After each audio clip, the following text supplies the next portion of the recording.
I had a joke about pizza, but it was too cheesy.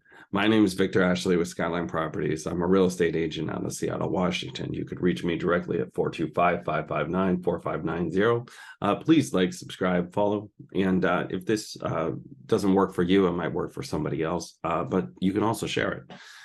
I had coffee with somebody yesterday, and she had told me that my videos kind of feel like they're very friendly, and it feels like I'm talking to my friends out there. And it's actually because I am talking to my friends out there. The channel's kind of small. There's a lot of people that I actually know that are on this. So if there's a particular situation that you're in, just like this last weekend, I had somebody reach out to me and they asked, hey, can you do a 60,000, 80,000 potential relocation to Seattle? That kind of stuff, you can't really do it in larger channels. So just, reach out to me and I'll be happy to see if I can work it into my schedule. But again, this is not only your situation potentially, but this is actually my situation. So I'm a real estate agent in Seattle. I don't own, I rent right now. And I've been in the market for real estate for about a year and a half. Sold a couple of houses, and I just wanted to kind of level and just say, hey, I'm also here too with you. And I'm not exactly sure who this information is always for, but it might be important to you. So I just wanted to just kind of level set and say, hey, I'm Victor, and it's a pleasure meeting you. So let's get into the review for the 98036 zip code, and I got everything pulled up. If you were with me yesterday, we talked about mortgage rates. I'm going to try to not be so specific on the mortgage rates right now because they are in flux, but you do need to know that mortgage rates are changing quite a bit. I just did a quick Google search. We have 7.5 is what Google's saying the aggregate is. And then again, that's for a $300,000 loan. Now, when you actually do mortgage rate news, you're going to get a lot of different things that come up. I just want everybody to know where you can actually go to find some of this stuff. And this is kind of where I'm getting my numbers. And then at the same time, I have contacts in the real estate industry that include mortgage officers, and they give me, a basic rate card daily. Now they have a rate card that they go over, and sometimes that even changes daily with what they can offer.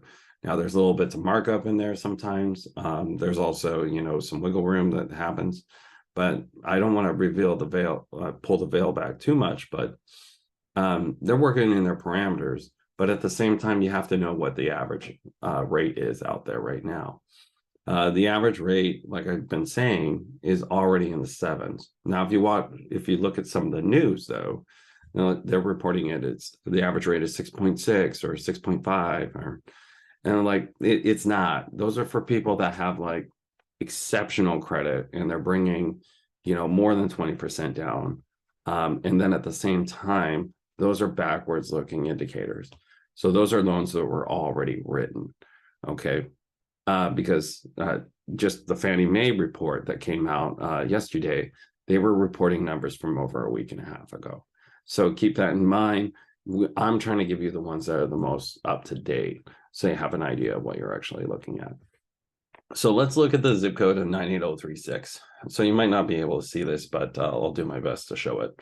So this is approximately 8 to 10 miles north of the Space Needle in Seattle, Washington. So this is actually technically just outside of Seattle, but this is one of the zip codes that I like to track. So the 98036 zip code is right next to the 98043. There's a reason why I do these two back to back.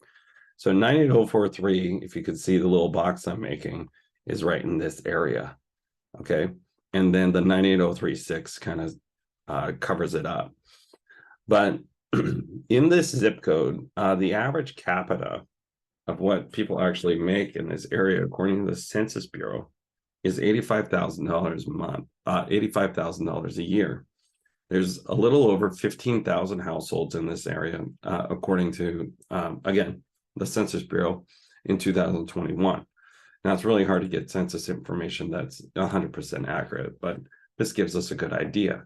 So 88,000, and this includes, just a single person renter all the way to a multi-generational household. So keep that in mind that, the household might look a little different, but this is a good idea just so you have a general awareness of what's out there.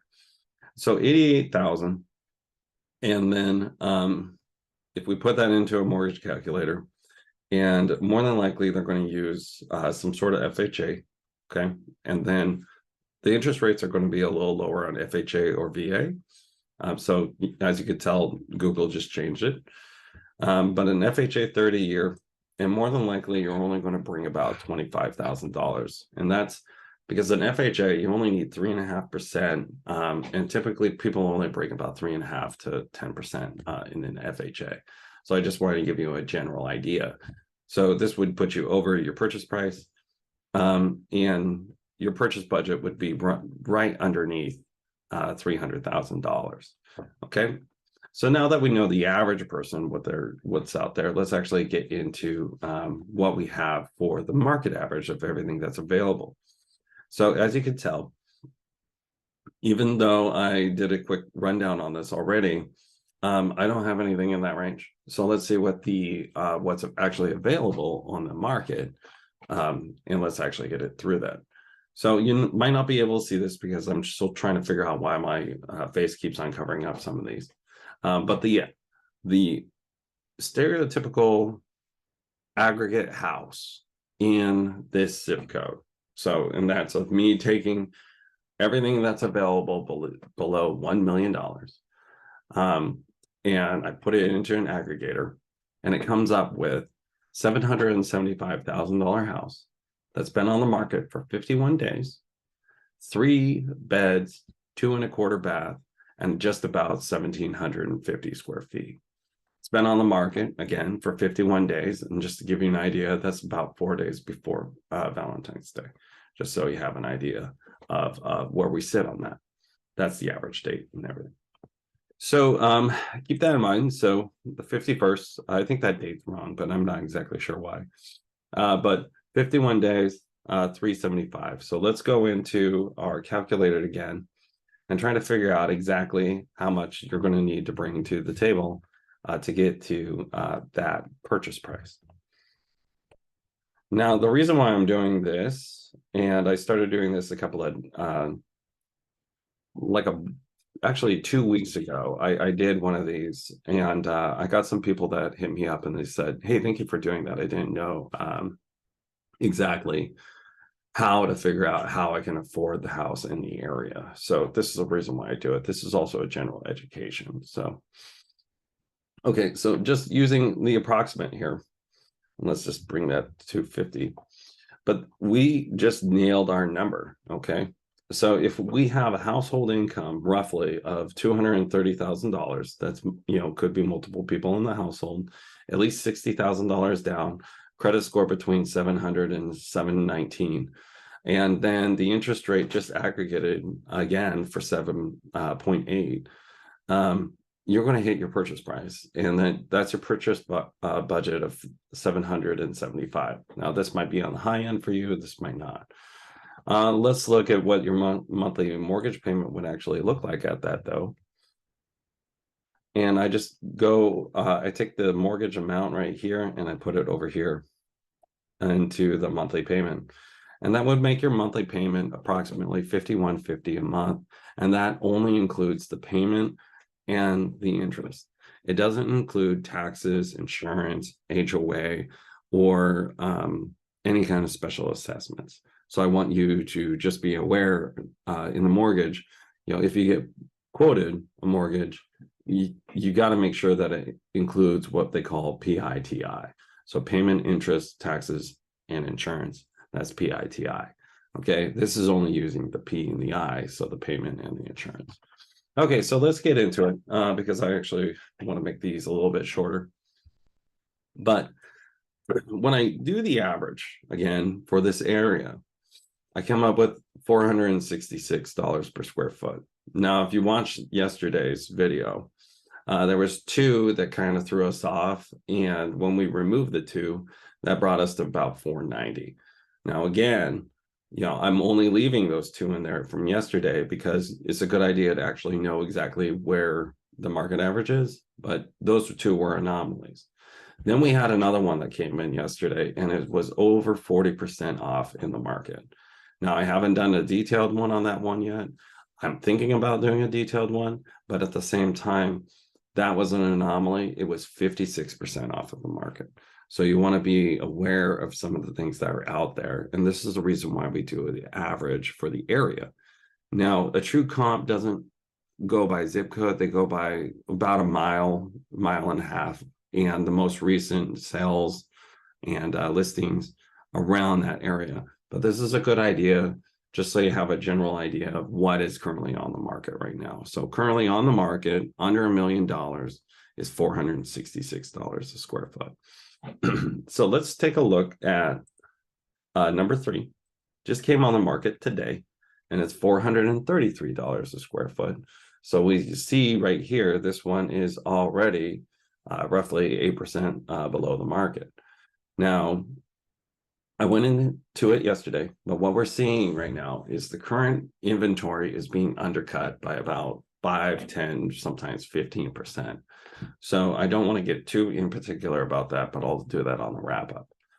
Okay, so let's go into this one. Okay, so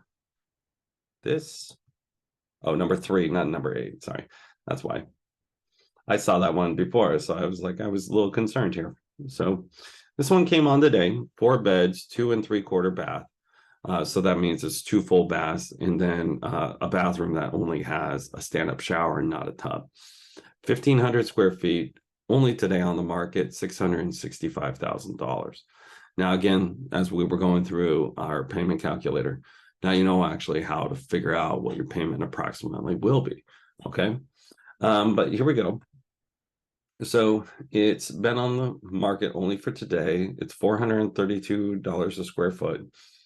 It was built about 23 years ago, so it's early 2000s. Actually, 2000 is the build date. And then I don't see anything in here besides it does say that it has a newer roof. So let's take a look at this house. So, and again, I'm still trying to figure out exactly where to put my face in these presentations. Okay, so we have some LVP, so laminate vinyl plank. There's some minor upgrades to this. You see a lot of these kind of houses were built in the 1990s and early 2000s, just so you're aware. You're going to see a lot of the same trim packages. As we get into the kitchen, you can see these are the pretty standard trim packages that you see during that time. It does look like they replaced they might have replaced or paid for the upgrade of the appliances into a matching set. But just keep in mind, some of the things that you're missing in here that you see with some of the newer ones. I'm not sure if this is tiled back here or not, but they usually have a tiled backsplash. And then the kitchens right now, it's very white. It's very industrial looking. So I just don't see it here. I do see the teepee. Usually we don't see teepees unless you put them in a kid's room for some reason. They were really big about 2 years ago. I guess there was like some sort of styling magazine that came out, and they kept on putting TPs in all the kids' rooms. I'm not sure why. Bathrooms, same kind of thing. Like I said, this hasn't been upgraded. And this is what we see a lot in the 1990s and early 2000s, like I said, for the trim packages. This is just what you see. And then you can tell by the majority of the molding in here, the molding, there's just no upgrades to this.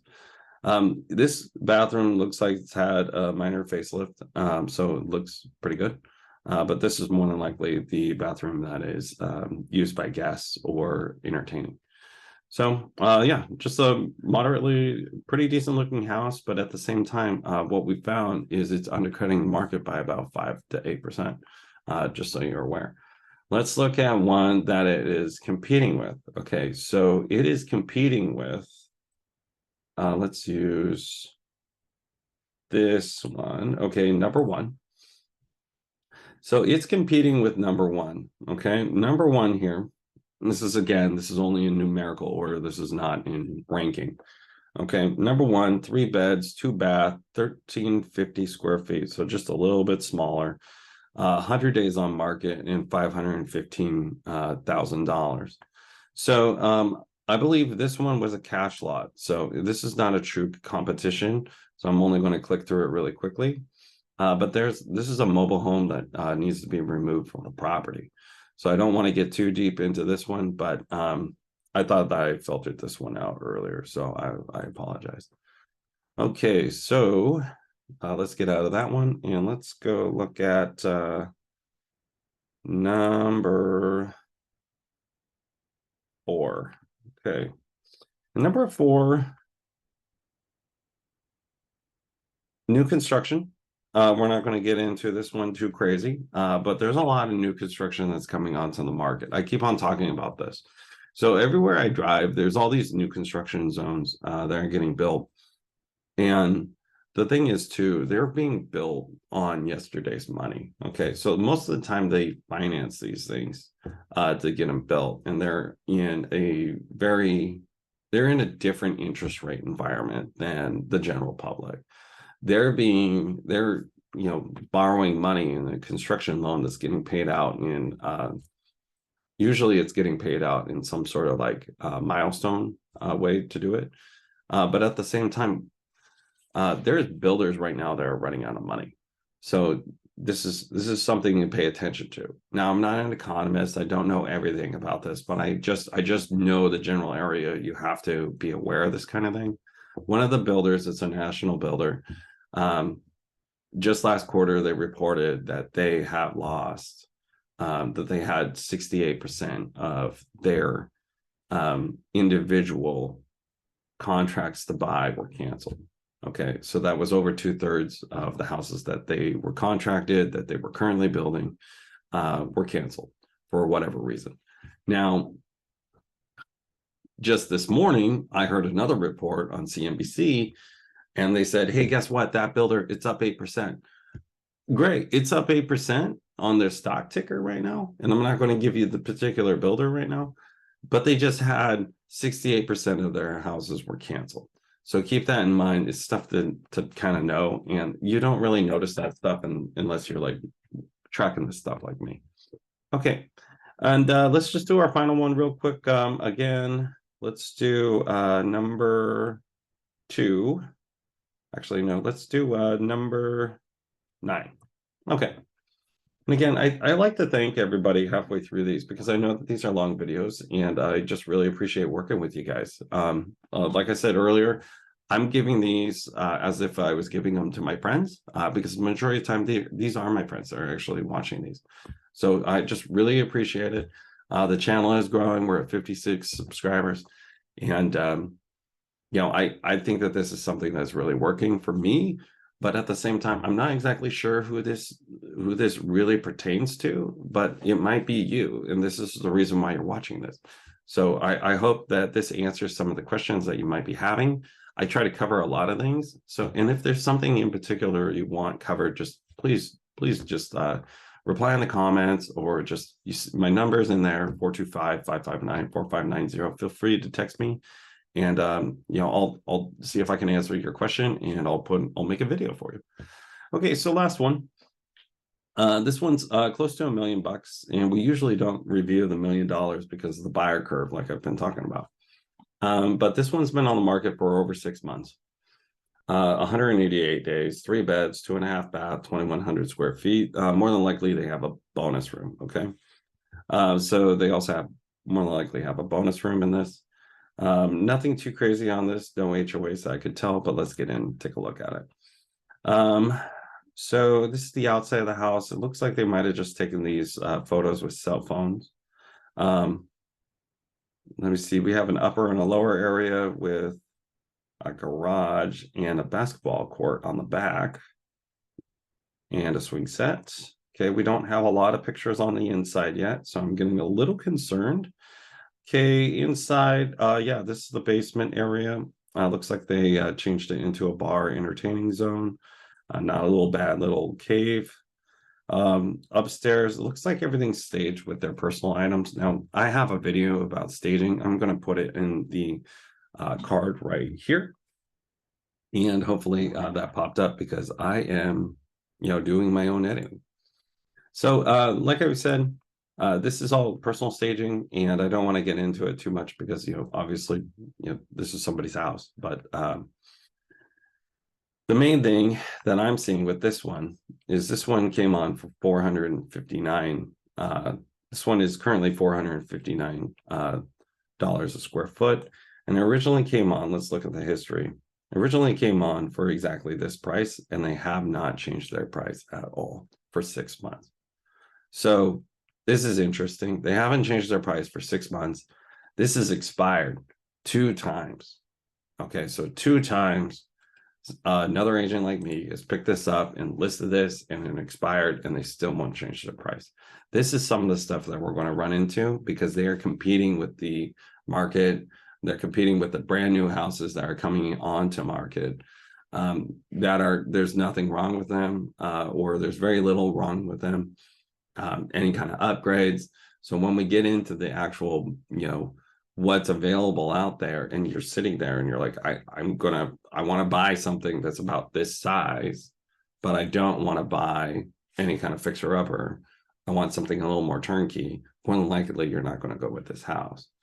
So even though it's exactly under market right now, just barely under market, we could see that there is other new homes coming onto the market that are much more affordable. And they have a little bit more of upkeep or trim packages that are already done. So that's just more in conclusion. But in conclusion, Victor, Skyline Properties, Seattle, Washington. I really like doing these videos. I really hope that you enjoy them. If you have any questions, you know how to get a hold of me. And then also, I put all the links in the description below. I have backup all of my data. And then if you have any questions, just drop me a line. I'll be happy to answer any questions. So as usual, it was a pleasure working with you, and I hope that you have a wonderful day.